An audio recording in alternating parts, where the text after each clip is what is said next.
I have always been fascinated by arrowheads and Indian artifacts. Just ever since I can remember, it's just amazed me to think that I found something made by somebody however many thousands of years ago, and they walked the same ground I'm walking now. Just something about it. Well, today we're going to go looking for some arrowheads because I know some of you are kind of interested in that too. And it can be tough finding arrowheads.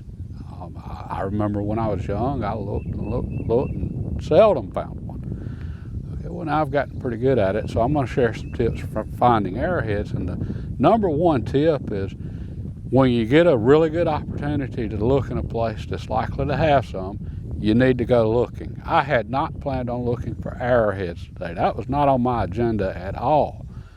But my friend, he just did a lot of plowing here.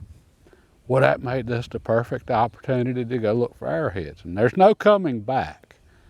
All right, he's going to plant this, and we're going to have a dove field out here, and he's going to have different crops. So everything's going to grow up with vegetation real soon.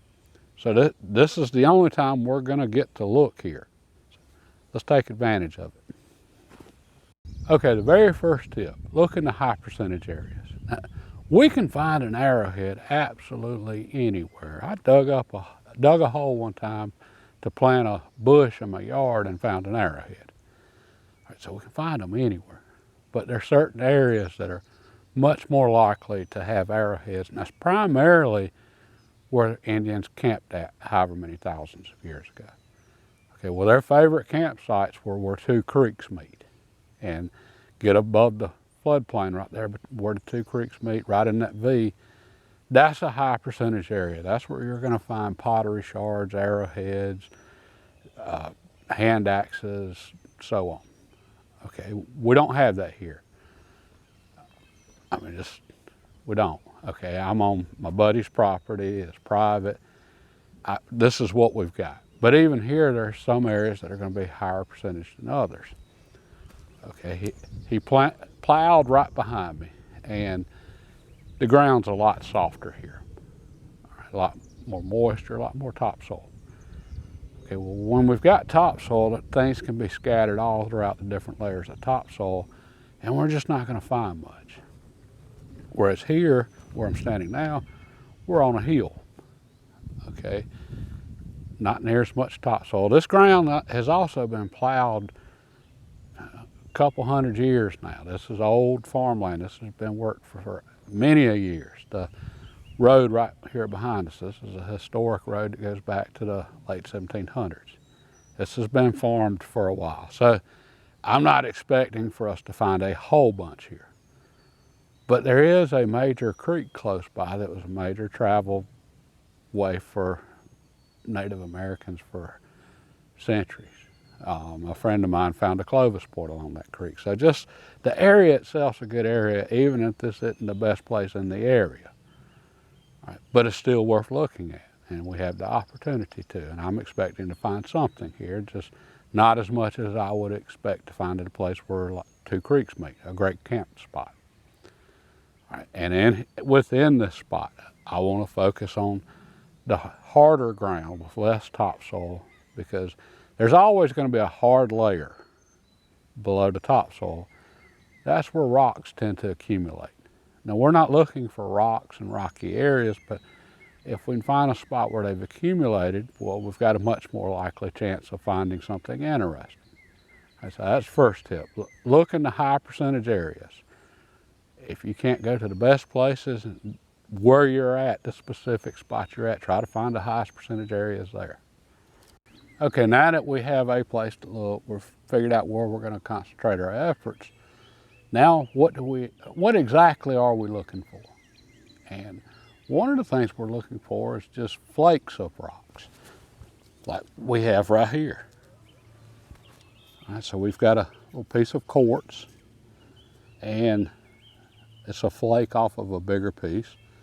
Now, this could have just been heavy equipment coming through. It could have been a tractor, could have been where this was plowed and it got broke off. But if you find a place where you're seeing lots of flakes, slow down and really concentrate there. Someone's at some point was probably making arrowheads there.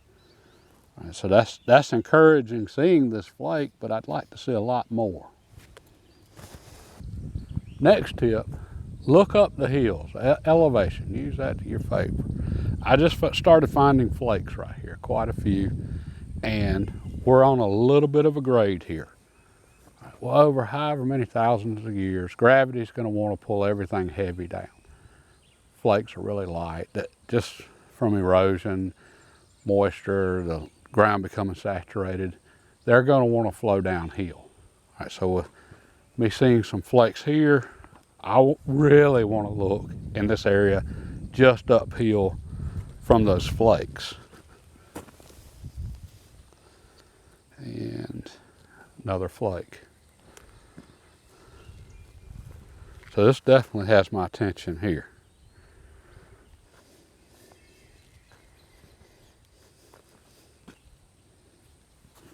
Now, this looks interesting.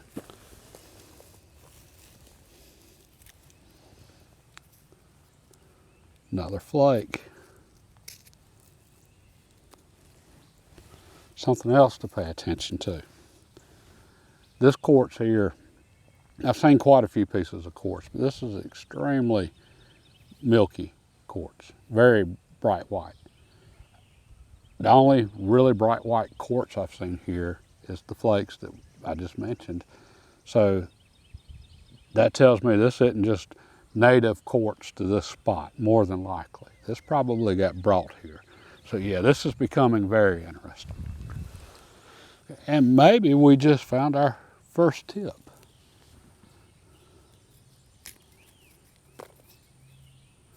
We did not, but what we did find is another flake that this looks to have been worked. When you start seeing serrated edges, and this might have been part of a knife or large spear point or something, fragment of it.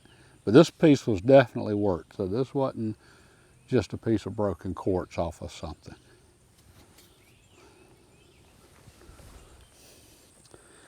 And we have another potential point here. Look at there. Our first point off of this spot. It's nothing elaborate, and it's, you know, a few chips missing out of it, but that is definitely an old arrowhead or a little spear tip or something.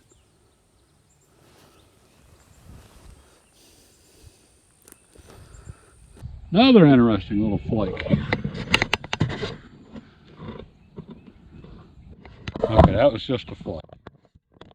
But this little area here where I mentioned finding the flakes and then going uphill, that's where we found that first tip at. This is just a place you really want to concentrate on and really go over it thoroughly and go uphill from those little flakes you're finding. And just a few yards from where we found that first tip, I think we found our second.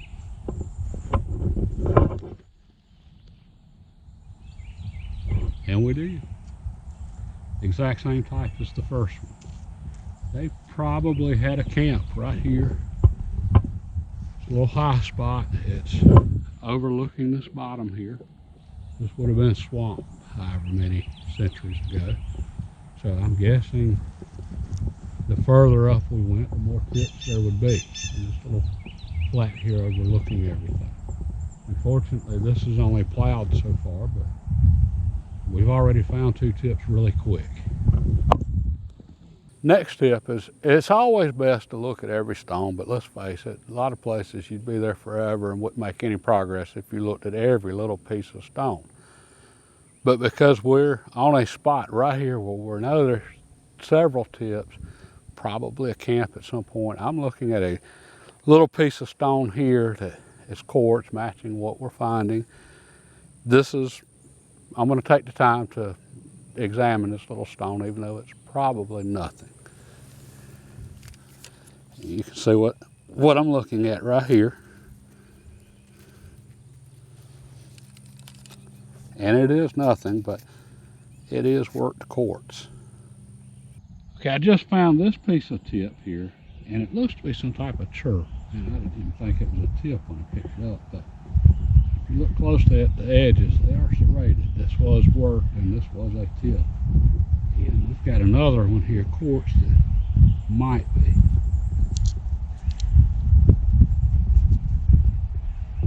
That appears to be work, but it's definitely not much left of a tip now. And the final tip, know the laws for your area. All right, this is private property and this is perfectly legal. About, I don't know, 200 or 300 yards through the woods here, there's a place that I guarantee you would be slap full of every kind of tip you could imagine. Perfect location.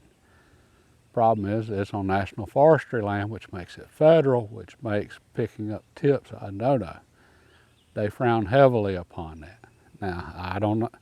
I do understand why. It's because of back when the beginning of archaeology was individuals, private citizens going out west and collecting arrowheads and pottery and so forth, bringing them back and selling those collections to people here in the East for a lot of money. Okay, well, the federal government wanted to protect such sites, so they made it illegal to dig up artifacts, to take artifacts on federal land. All right, now, that really shouldn't apply here in the East, but it does. And the reason I say it shouldn't apply here in the East, national forestry, it's going to get bulldozed and clear cut for the pines. All right, they work it and they're going to go in with heavy equipment. Anything that's there is going to get broken. It's already been broken. All of the national forestry land around here has been worked many times in the past and clear cut many times. Okay, so they're not really protecting anything here by forcing us to leave it there, but we do. And it is illegal to take it. And same way for lakes, when the water's down, that can be a great place to find arrowheads. Know if it's legal on the lakes and rivers in your area. Okay, we've got some lakes here that it's perfectly legal. You can walk around and pick up arrowheads all day long. We've got other lakes that are, the property around them is owned by the Corps of Engineers. Well, that makes them federal again.